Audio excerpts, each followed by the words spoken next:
Good morning, everyone. Thomas Fleming here. I'm up a little bit later today than I normally would be because it was 26 this morning. I think we're up into the low 40s right now, but we're not. We're not real warm. 2 days ago it was 70 degrees. Well, this is what this type of weather in this season can do. All right, this looks like it might be a spot I can try to sit down.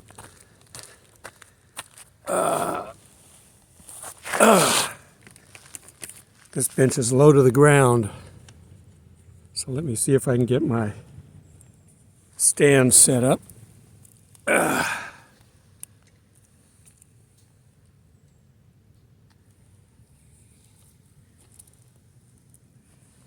When it's all the way up, it's not real stable, but there's no wind right now, so we're good. Okay, well today, we know that Christ is coming back. As Christians, we know it, there's no doubt. But there are 3 ways that he's coming back, or apparently. You'll see what I mean in a second. We know that there's a second coming, but that's at the end of everything, when all the signs that are in the tribulation are done, the seals, the trumpets, and the bowls.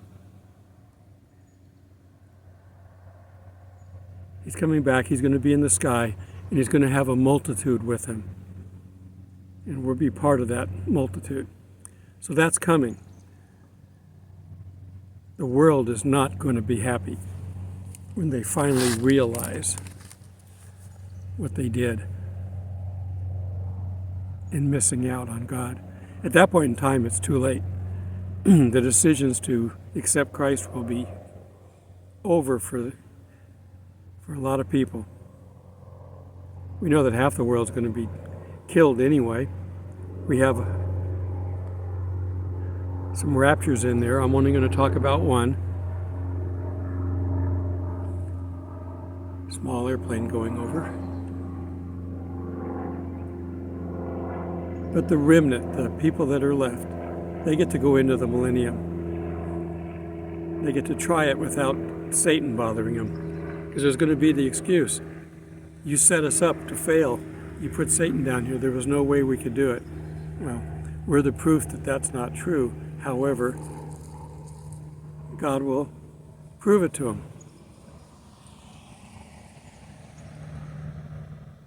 Some people live around this. There's some houses. This is kind of it's a county park, so it's kind of in the city, whereas the state parks tend to be more rural.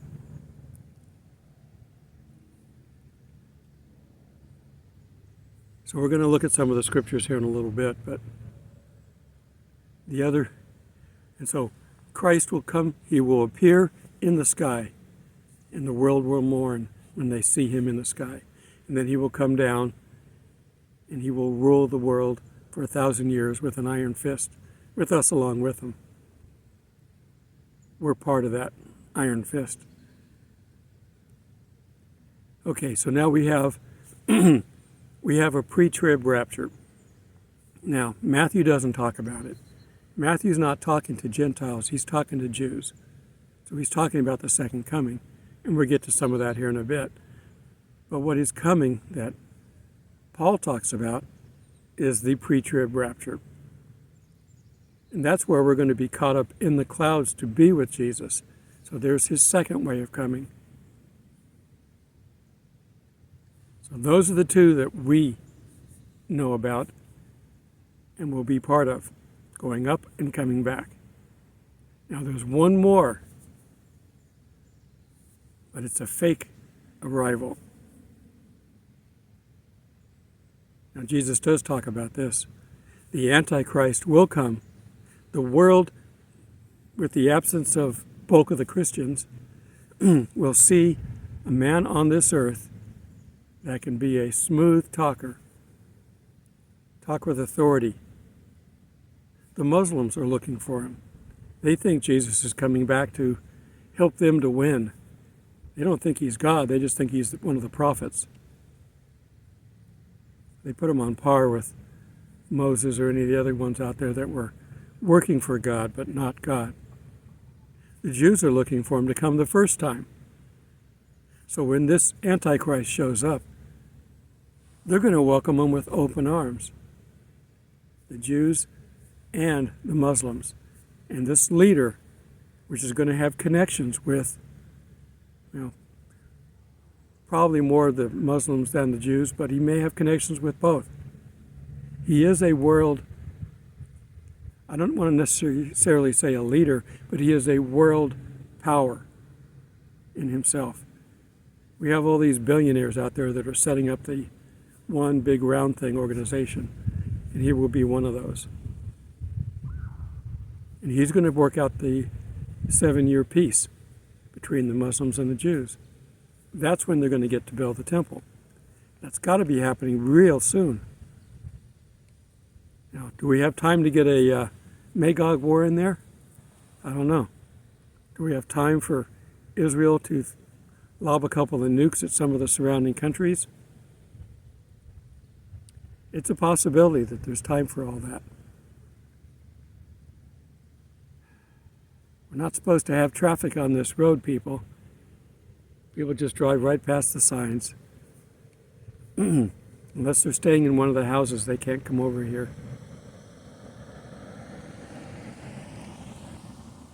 But there they go. The world does not care about anything but themselves. They're so into themselves.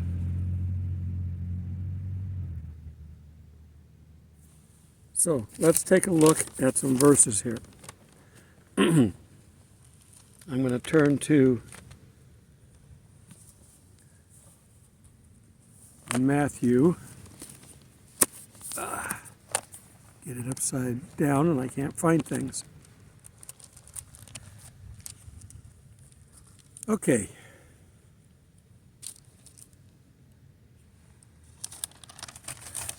Got a little bit of a breeze, so I got to hang on to things. Matthew 24, which you should be pretty well familiar with anyway.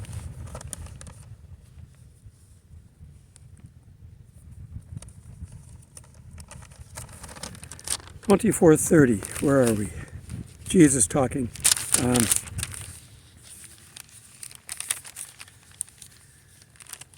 And that's not 24. Come on, the wind turned the pages. Okay, there we go. 24. I'm going to start in 23. There, if anyone says to you, look, there is the Christ, or there, do not believe it. For false Christs and false prophets will arise and show great signs and wonders to deceive, if possible, even the elect. We're going to go back. So now the car is returning because they're not supposed to be over there. And they're going back.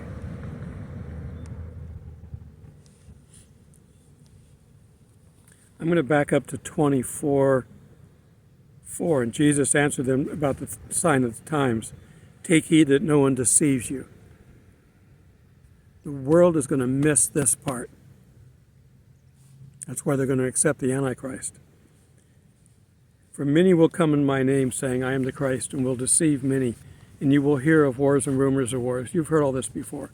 See that you're not troubled, and all these things must come to pass, but the end is not yet. Again, he's warning about not being deceived by false prophets.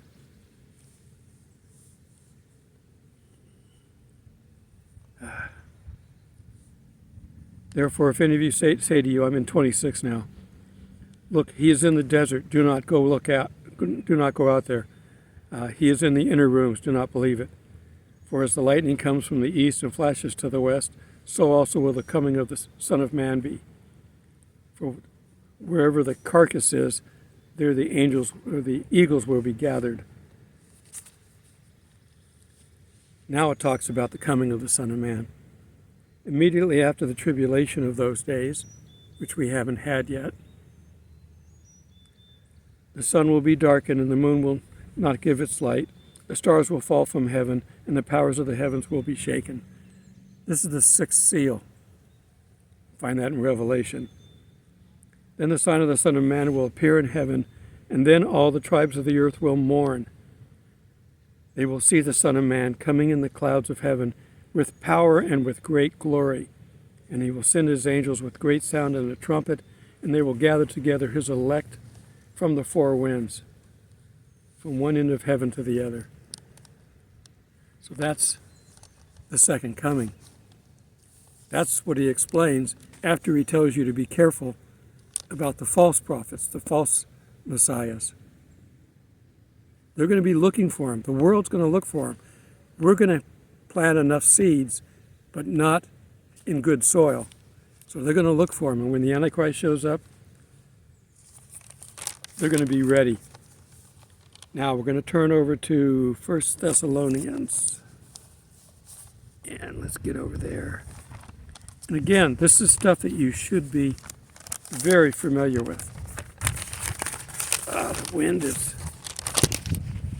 wind is getting to be a nuisance. I got to put my feet up here on the stand to hold it in place.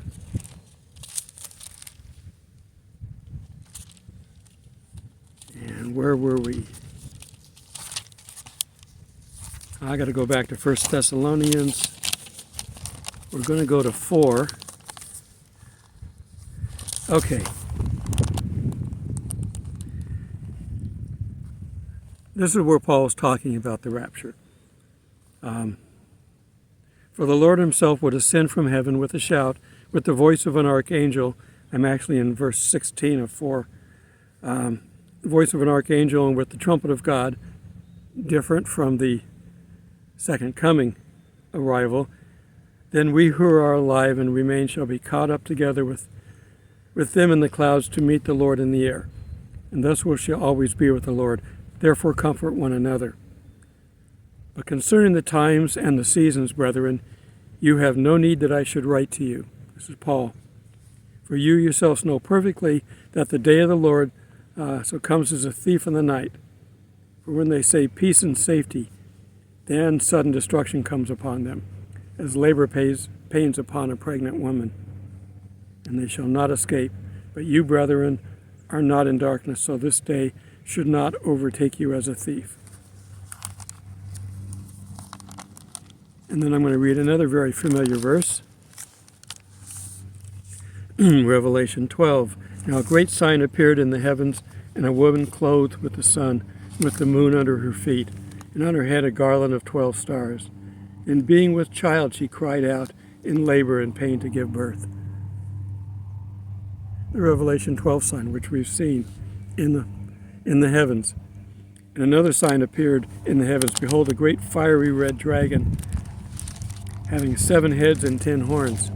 7 heads, that's the harlot. 10 horns, that's the Antichrist. They're working together in the beginning.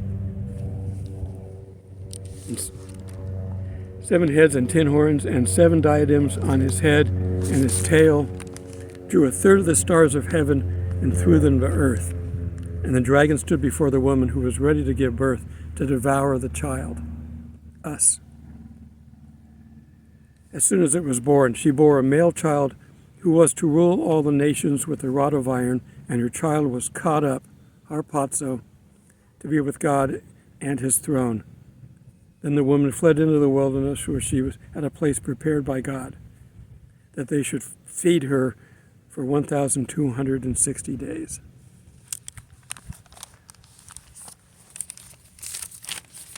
Out of the 3 occurrences of what appears to be Christ, and when I say appears, I'm including the Antichrist in that group of 3. The world is going to take the one that they're not supposed to take. We're going to be ready for the first one, the rapture, which has got to be coming soon. Are we before or after the Magog War? We don't know. I talked about that before. The best scholars in the world don't know when the Magog War is. It could be anywhere along the timeline. It's going to be before the second coming, because it will be done with. but I hadn't taught it in a while when I taught it last time, and I'd forgotten about the 7 years of burying bodies and burning arms and all that kind of stuff. It's going to be a fairly major battle. There will probably be some damage, but Israel will do some damage too. And I think that's where we're going to find. We know that Damascus is destroyed and uninhabitable, and we get the same thing with Edom, the west coast of Iran, over on the Gulf, destroyed and uninhabitable. So what are we going to see next? Well, we're going to see non-believers that we have to we have to teach to worship Christ. We have non-believers out there all over the place. Some are not going to make it, but many are destined and have their name in the book of life. So we need to teach them to accept Christ and worship Him. The best way to teach anybody is by example. There's a difference between being a ruler and being a leader. And we're called to be leaders because we're called to be servants. And if we're serving God and people see that and see how happy we are in our daily lives, they may want to be a part of it. And if they don't yet, they will be. We can take as many as we can with us before we get raptured, but if you plant the seeds, somebody else may get to be part of the harvest. It's going to take bad times to wake the world up. And Satan, in his in-your-face God attitude, has got the world in this woke state, laughing at God's wake the world up message. Same way he's destroyed the rainbow, but he's never able to come up to God's standard. There are 7 colors in God's rainbow, only 6 in Satan's. That's always what Satan does. Cheap copies, I've talked about it many times. So be ready to get out there. The world is beginning to buckle. They're beginning to get irritated. You can see what they're doing. These train wrecks in conservative areas, or red states anyway. And the government says, we're not supposed to take care of you. Yet if you go to the FEMA website, it says they're supposed to take care of them. They're lying again like they always do. But that's what the government's going to do here pretty soon. There's going to be all kinds of problems out there, and if you don't agree with us, we're not going to help you. That's what the mark of the beast is about. If you don't accept the devil, we're not going to help you. You can starve to death, and we don't care. We're only going to help you survive, though. If you're not one of the elites, you can't join us. You have to wait on us. That's what they're looking at. The world will eventually wake up to it. The Jews will eventually wake up to the Antichrist. But by that time, there's really no saving the world. 144,000 will gather theirs. The angels will help gather them up and they'll get out of here. Then the punishments that the world deserves will be released. God is not creating these punishments. He created the world with the punishments in them, not expecting there to be anybody there. But the world won't accept them. So they're going to go right past God's escapes. He's got multiple escapes. They're going to go right past them, and they're going to get the world-ending calamities that are coming. God's not going to wait until that day and go, okay, now I get to hit him with this. He's not doing that. That's not our God. Our God set up the world with these calamities in them. The seals and the trumpets and the bowls. Those were part of his timeline. But you're supposed to get out before they hit. Lot was supposed to get out before Sodom and Gomorrah could be destroyed. He just barely made it. -1. That's the way God sets it up. He doesn't come out and punish people. He's not like that. Now, he can be angry with our behavior, but he doesn't punish. Leaving the world to Satan's punishment, I think, is bad enough. He doesn't have to do anything more. Convince people they're on the wrong path. And if you get a little bit of buy-in on it, tell them, look, if you're not ready yet, just remember our conversation. Remember the things I told you. And you can call on God at any time. The thief on the cross waited till the last second. Okay, got a bunch of people coming and kids, so I'm going to wrap it up here. Blessings. This was my first attempt to set the camera down. Well, I like the sun to be with me, but not that one as much as the other one.